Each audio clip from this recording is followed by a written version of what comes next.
ದಕ್ಷ ಸುತೆಯು ದಾಕ್ಷಾಯಿಣಿ ದೇವಿಯು ದಗ್ಧಳಾದಳು ಯಜ್ಞ ಕುಂಡದಲ್ಲಿ ಸುದ್ದಿ ಸಾರಲು ಕ್ರುದ್ಧನಾದ ಶಿವ ಮುದ್ರೆಯೊಡೆದು ಸನ್ನದ್ಧನಾದನು.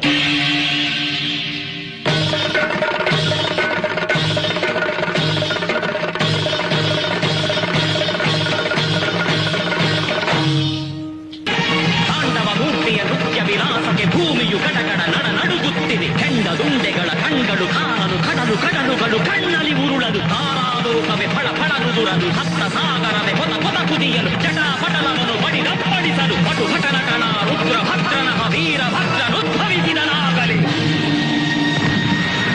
ವೀರಭದ್ರ